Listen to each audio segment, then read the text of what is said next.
E agora aqui uma definição que eu peguei da internet e traduzi. Introdução aos 3 níveis de Islã. Segundo os estudiosos islâmicos, esse evento, ou seja, esse que é narrado no Hadith do anjo Gabriel, aconteceu 45 dias antes da morte do profeta Muhammad. Naquela época, a revelação divina foi completada e os versículos famosos do Alcorão foram revelados, dizendo: hoje completei o Din, né, que é o caminho para Deus, para vós. Completei o meu favor sobre vós e o nomeei, ou seja, nomeou esse Din, o caminho para Deus, de Islã. Então, está no Alcorão, Surata número 5, versículo número 3. Nesse hadith, Deus disse ao profeta Muhammad, por meio do arcanjo Gabriel, que o Islã tem os seguintes 3 níveis. Islã, o primeiro nível do Islã é chamado de Islã e refere-se a seguir os ensinamentos do Islã para realizar nossas vidas externas, ou seja, atos de adoração, relações com pessoas, responsabilidades sociais individuais e coletivas, ensinamentos morais e éticos, tudo que pode ser observado por um olho externo. Tá? Esse nível é considerado a dimensão horizontal do Islã e é o fundamento da fé islâmica. E por aqui passa o testemunho, né? Quer dizer, sem o testemunho, você não é muçulmano. Tá? Imã é o segundo nível do Islã, é chamado de imã ou fé. E certeza em Deus e nessas crenças. Então, se refere às crenças que o muçulmano deve ter, juntamente com o esforço para aumentar a certeza em Deus e em sua orientação em todas as questões da vida. Adquirindo conhecimento sinceramente e aplicando nas nossas vidas diárias, causando um aprofundamento da fé em Deus, porque esse segundo nível ele se adquire com conhecimento. Nada é assim, vou chegar e vou ficar zen, meditando e vou... Não é isso. Porque passa pela aplicação do Alcorão e da Sunna. O Tasawuf não existe sem Alcorão e Sunna. A pessoa que tem os movimentos sufis, que não são muçulmanos. Tá certo? Então, mas o muçulmano que vai fazer o Tasawuf, ele tem que seguir o Alcorão e a Sunna. Ele não pode ficar, não. Ele tem algo para seguir, porque está bem claro ali no Hadith, que no Hadith do Ali, que é aquele que chegou no nível mais alto de Ihsan, é aquele que chegou ao nível de Aulia, né? São os Aulia. Ele chegou como? Como é que Deus fala que se aproxima dele? Fazendo aquilo que é obrigatório. Então, não tem oba-oba, não tem inovação, ninguém que conheça o mínimo, o basicão do Tasawuf, tem a pretensão de achar ou de tentar chegar em algum lugar sem obedecer ao Alcorão e à Sunna. O sufi que acha isso, e quem está vendendo isso para poder difamar o sufi não entende nada. Os dois lados estão errados, né? São os dois extremos da coisa. Então, aplicando esse conhecimento na vida, causando um aprofundamento da fé em Deus, até não sobrar nenhuma dúvida sobre Deus e sua orientação. Esse nível é considerado a dimensão vertical do Islã, que dá ao Islã a sua altura, né? Irsan. Terceiro nível do Islã é chamado de Irsan ou espiritualidade, simbolizada pelas palavras do profeta: adore a Deus como se o visse, porque se não o ver, ele certamente lhe vê. Isso significa que um muçulmano completo está em um estado de testemunho de Deus com o olho do espírito. Ou, se não for capaz de alcançar esse estado espiritual tão elevado, ele está pelo menos em um estado de contemplação perpétua, de que ele está sempre à vista de Deus. Então, está sempre atento com as suas atitudes. Esta espiritualidade é alcançada através de esforços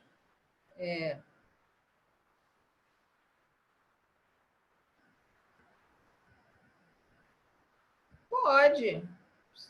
Não, o Islã também. Sabe por quê? Eu estava assistindo uma aula com o Sheikh Faraz. Se você decretar a sua shahada, se você fizer a shahada, você já é muçulmano.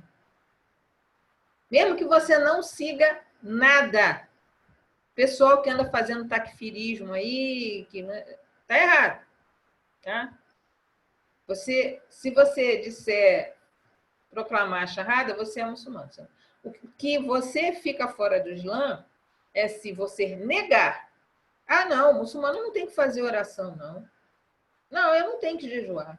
Quando você nega, ou quando você... Ah, do questão do esoterismo. Aí não sei. Quando você nega algo, né, que está no Corão, aí você sai do Islã. Quando você endossa um comportamento condenado, que foi claramente, aí você sai do Islã. Mas quando você não está fazendo nada, mas se declarou muçulmano, você está no Islã. E uma coisa interessante, que eu tinha ouvido do Sheikh Abdulaziz e foi confirmado na aula pelo Sheikh Faraz Rabbani, uma coisa muito interessante. Mesmo que uma pessoa não faça charrada, é uma coisa muito, assim, sempre se quer que faça charrada com testemunha, tarará, tarará. Mas ele deu um exemplo, por exemplo, o Sheikh Faraz. E o Sheikh Abdulaziz, depois eu vou contar o caso do Sheikh Abdulaziz. O Sheikh Faraz falou, você está conversando com um amigo não muçulmano e explica, está explicando, tal, e vocês estão andando na rua, e essa pessoa fala assim, eu acredito nisso. Eu acredito que tudo isso é verdade, acredito no Corão e acredito que Mohammed era mensageiro de Deus. E aí a pessoa, tchau, e vai atravessar a rua, vem um carro e pega ela. Ela é muçulmana ou não é muçulmana? Ela não fez a charrada, mas ela acredita. Então ela já é muçulmana. O Sheikh Abdulaziz me falou uma coisa, tirando uma dúvida para uma irmã nossa, que ainda não tinha se convertido, mas estava muito... O marido pediu que eu a aconselhasse. E ela falou para mim, olha, eu queria muito ir na mesquita esse sábado e queria fazer oração, mas eu queria saber se a minha oração é válida. Eu, né, cria desse ambiente aqui, falei para ela, olha, a oração só é válida se você é muçulmana, você não é muçulmana, né? Então, não sei o quê. Mas eu mesmo já estava no contato com a Abdulaziz e fiquei assim, gente, essas minhas linhas de raciocínio, não sei não. Falei com o Sheikh Abdulaziz. Aí o Sheikh Abdulaziz falou assim, olha só, ela acredita no Corão, não acredita? Acredita. Ela acredita no profeta Muhammad, não acredita? Acredita. Ela quer ir na mesquita fazer a oração islâmica, não quer? Não quer. Ela já é muçulmana. Fala isso para ela. Aí eu falei para ela, olha, quando eu falei para ela no WhatsApp, ela chorou, ela falou, agora eu vou fazer minha charrada. Esse tantinho daquilo que eu falei, e que falei que a oração dela não ia ser válida, e o Sheikh Abdulaziz falou para mim que a oração dela, porque ela já era muçulmana, ela só não tinha mudado a identidade religiosa dela ainda. Ela se debulhou em lágrimas no WhatsApp, foi na mesquita e fez a charrada. Então, veja a diferença daquilo que eu falo, pois é, daquilo que eu falo, né? Daquilo que eu, na minha ignorância, falei, e do que o Sheikh Abdulaziz falou. Aleikum salam, tá, Lucélia? Eu dei um tchauzinho assim, porque na hora eu vi o Giovanni estava falando, tá? Mas veja bem como as coisas, às vezes a gente fala uma coisa e esse pouco que a gente fala, a gente desencaminha uma pessoa. Tá, Lucélia? Então, atualmente, eu ando com medo danado. Às vezes, eu fico assim... Às vezes, é assim, uma coisa que, se você me perguntasse antes, eu teria toda a certeza do mundo. Né? Não, agora eu estou conseguindo me equilibrar, mas no início eu fiquei tão insegura, eu falei, gente, eu não sei nada. De verdade. Depois dessa que aconteceu com essa irmã, eu falei, gente, eu não sei nada, é melhor ficar com minha boca fechada. Até eu conseguir fazer a transição, entendeu? E mesmo assim, eu não assumo responsabilidade por coisas de maior responsabilidade. Corpo, chefe dos assis, tá? Porque eu pude observar a diferença e que fez, foi a gotinha, ela já estava, não foi isso que fez ela se converter, ela já estava muito inclinada, mas foi a gotinha, assim, fez ela, não, então agora eu vou. Né? Então, voltando aqui, esta espiritualidade é alcançada através de esforços concertados.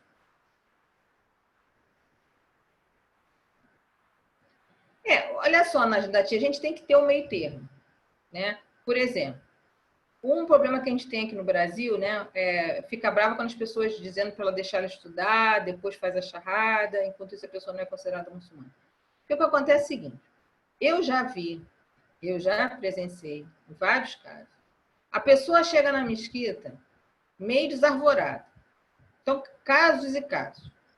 Tá? Essa já estava casada há muito tempo com um muçulmano, ela estava muito emocionada, você via que a pessoa já estava, o estado, o espírito dela já era esse.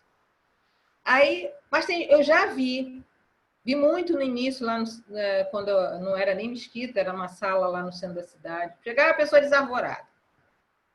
Às vezes estava namorando um muçulmano, umas coisas doidas assim. Eu quero ser muçulmana, porque meu namorado é muçulmano, porque não sei o que lá. Aí vem eu chamo de os caçadores de charrada. Corre, eu chamo, tem os caçadores fantasmas, tem os caçadores. Aí vem os caçadores de charrada. Fica em volta da pessoa, cada qual quer pegar a charrada, porque aquilo, sei lá, vai garantir o lugar dele ou dela no paraíso. A pessoa faz a charrada. Aí a pessoa não sabe nada, questiona tudo, cria um monte de problema.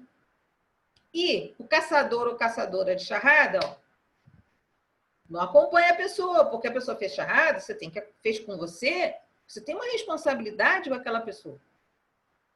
Você tem essa irmã que fez isso, ela me ligou, eu fiquei um tempo, agora ela já está bem, graças a Deus, a gente é amiga no Facebook, ela tem um marido para apoiar ela, então tudo bem. Mas no início, ela falava, irmã, estou te incomodando. Não, você não está me incomodando. E ela nem fez a charrada comigo. Tá certo? Então, foi leia. Então, tem que ter um meio termo. Tem que saber como a pessoa está... Qual é a motivação dessa pessoa? Porque essa irmã já estava casada há muito tempo. Ela não precisava se converter para agradar quem quer que fosse. A gente conversou, é o caminho. Ela ficou observando o comportamento, porque tudo é o comportamento. Entendeu? Então tem isso. E tem o outro lado, que pega a charrada de qualquer um, pega a charrada da pessoa, larga a pessoa para lá sem orientação nenhuma, e a pessoa acaba saindo do Islã. Ou fica criando problema, porque questiona tudo, porque não se informou. Ué, mas eu não posso fazer mais isso? Ué, mas mas você não sabia? Entendeu? Então tem que ter um meio termo. Eu entendo assim, nem tanto, nem tão pouco. Se a pessoa não tem convicção, ela não é muçulmana. Não tem como. Não importa quanto tempo ela está estudando. Se ela não tem convicção, ela não é muçulmana. O que o Sheikh Abdulaziz falou dessa irmã foi que ela acredita que o Corão acredita. Ela acredita no profeta Muhammad, porque sim, ela acredita na oração porque ela quer orar numa mesquita, não quer? Ela reconhece. Sim, então ela já é muçulmana. Então, essa avaliação depende caso a caso. Se a pessoa realmente não está convicta, ela não é muçulmana. Agora, se ela está convicta e só não fez a charrada, a gente pode considerar, porque a gente não sabe como é, porque Deus vai ver o coração dela. Você está entendendo? Agora, ela não será ainda reconhecida na comunidade como muçulmana, porque existe um processo de iniciação. Quando se fala isso, é para Deus. Para Deus, ela pode já ser muçulmana. Mas para a comunidade, existe uma necessidade, uma formalidade para ser reconhecida como muçulmana. E se a pessoa realmente acredita, então que ela que faça a charrada. Você está entendendo? Porque se você está convencido, por que você não faz então a charrada? Entendeu a questão, Nasdati? Então, é mais ou menos assim, sabe? Que eu entendo, né? Então, voltando aqui, essa espiritualidade é alcançada através de esforços concertados para embelezar a alma, libertando o coração e a alma de todas as qualidades negativas como raiva, ódio, ciúme, inveja, arrogância, ganância, injustiça, impaciência, egoísmo, racismo, fanatismo, extremismo, presunção, vingança, dureza do coração, ignorância, covardia, pensamentos negativos, anseio por fama, controle, poder, e todos os traços e tendências negativos. E para embelezar a alma, desenvolvendo todas as boas qualidades, como amor, paciência, gratidão, perdão, bondade, compaixão, generosidade, humildade, sinceridade a Deus e a todos os seres humanos, confiança em Deus, recordação divina, todos os traços positivos e tendências, consequentemente, desenvolvendo um relacionamento íntimo com Deus, recebendo proteção divina e orientação em todos os assuntos na vida. Que aí a gente vai para aquele hadith que eu sou a audição com qual você vê, tá certo? Que essa é a orientação. É a que acontece de uma pessoa, né, mais iluminada, ela vê além. Ela vê além, ela consegue enxergar coisas que a gente não está vendo. Nada, não, essa orientação é aquilo que fala dos Aulia, né? E que a gente, às vezes, quando a gente está lidando com um ser desse da espiritualidade, e que as pessoas falam assim, ah, mas pergunta tudo para o ser, mas é porque a perspectiva deles a visão deles é muito maior que a nossa, entendeu?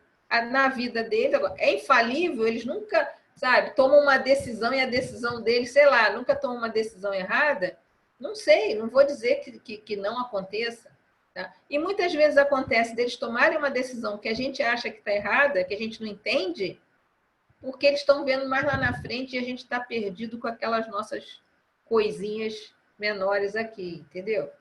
Então, mas assim, é qualquer pessoa, como a gente às vezes tem uma intuição, né? Ah, eu não vou passar por aquela rua hoje não, sempre passo, mas hoje não vou passar não. Aí você vai para outro caminho, você fica sabendo, às vezes você fica sabendo, e às vezes você não fica sabendo, que se você passasse por aquele caminho, aconteceria uma coisa muito ruim com você. Inclusive, eu fiquei de falar sobre isso com vocês há um tempão, me lembrei, que agora eu lembrei que eu fiquei de falar, e vou falar assim, mas bem superficialmente. Deus, quando a gente fala assim, puxa, Deus não atendeu o meu pedido. Deus atende o nosso pedido de 3 maneiras. Né? Você faz uma súplica, ele tem 3 maneiras para atender a nossa súplica. Uma é atendendo a súplica do jeito que a gente pediu. Tá? A outra maneira é fazendo uma troca com aquela súplica. Ele não te dá aquela súplica, não te atende aquilo, em troca, ele te livra de algo. E você, às vezes, fica sem saber. Então, o mal que está vindo para você, ele ou ela me pediu isso. Eu não vou conceder isso, porque eu vou poupá-la daquilo ali, que é muito maior e muito mais importante. Então, a gente acha que a súplica não foi atendida. Ela foi atendida de outra maneira. Por isso que diz que Deus atende sempre, quando a gente pede. Ele atende sempre, na hora que Ele quer, do jeito que Ele quer. E a terceira maneira, que o Sheila Veloso explicou isso, eu achei muito bonito, é quando a gente entra, né? Xalá entra no paraíso, e a gente começa, olha, isso aqui é para você, né? Começa a ser apresentado a sua morada. Aí você fica, olha, de onde veio tudo isso? Pois todas as súplicas que eu te neguei na vida terrena, eu estou te atendendo agora. E tudo que ele atende lá no paraíso é muito mais bonito. Então, às vezes, quando eu falo, poxa, Cher, não sei o que ele falou, ele sempre fala, lembra? Se Deus te negar aqui nessa vida, ele vai te dar na outra. Porque a súplica é sempre atendida. Entendeu? Então, alguém aqui botou no chat, alguém aí dá um clique no chat, porque eu perco, se eu não pegar na hora, né, ele some, eu não sei achar. Tá? Então, aí aqui, opa, achei. Escrever certo, chorou com essa, mas de vez em quando eu estou aqui falando com vocês, hoje mesmo quando eu fui ler aquele hadith do Ali, eu tive que engole, porque é bravo, viu? É bravo. Mas a nossa religião é muito linda. É muito linda. É muito bonita. É uma tristeza que se faz com ela. Não só aqui, porque também tem fanático, tem gente fazendo pior do que o pessoal daqui. O pessoal daqui só nega informação, né? Aqui o problema daqui é a sonegação de informação, né? Mas a nossa religião é muito linda. Muito linda. Então, e aqui, continuando... peraí... desenvolvendo o relacionamento íntimo com Deus, e orientação em todos os assuntos da vida. Esse nível é considerado a terceira dimensão do Islã, e é que dá ao Islã sua profundidade e beleza.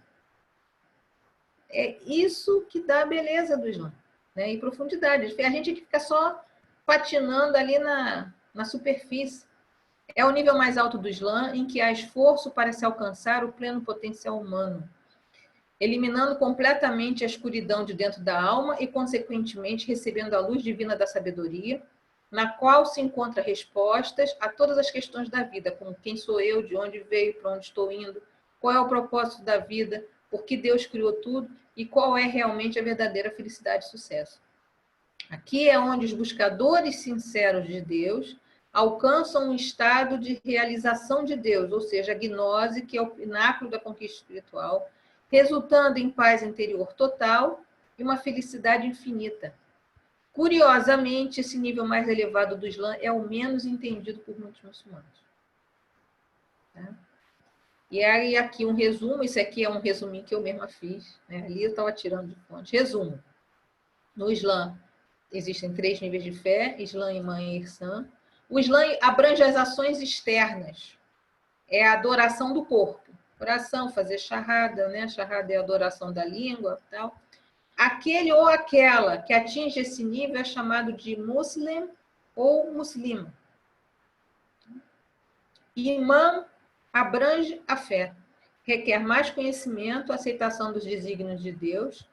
É a adoração da mente, do intelecto, ou seja, você tem a informação, você estuda e você chega à conclusão de que ali existe uma verdade. É uma fé, mas com um embasamento maior. Aquele ou aquela que atinge esse nível é chamado de mumin ou mumina, tá? No caso das mulheres. Ihsan significa perfeição, excelência moral. É o nível mais alto de fé. É adorar a Deus como se o víssemos, porque se não o vemos, ele certamente nos vê. É a adoração do coração. Tudo isso, por isso que a gente vai... Falei tudo isso para a gente entender porque que a gente vai fazer a purificação do coração, que é para a gente tentar, né, botar o primeiro pezinho no estado de Ihsan. Né? Aquele ou aquela que atinge esse nível é chamado de Mursin. E até no texto que a Silvia compartilhou fala isso. Mursin, no caso do homem, ou Mursina, no caso da mulher. E o Alcorão menciona isso. Só que passa batido. O Alcorão fala, ó muçulmanos, quando o Alcorão está falando, ó humanidade, todo mundo. Ó muslim, ó muçulmanos, todo mundo que fez a charrada, todo mundo que pelo menos botou o pezinho no Islã. Aí tem outra parte que fala, ó mumen, que é traduzido como crentes, né? E ó morsen, que são os adoradores, que é traduzido como os adoradores piedosos. São aqueles que estão próximos de Deus, que são os aulia. E os aulia existem níveis. Você pode ser um ali, tá ali começando, tá? Mas o Alcorão faz essa categorização. Não está só no Hadith. O Hadith especifica, mas o Alcorão define, classifica os muçulmanos dentro dessas 3 categorias. Então, os muçulmanos que atingem o nível de Ihsan são os que se empenharam na purificação de sua alma e de seu coração, purificando de tudo que não seja Deus.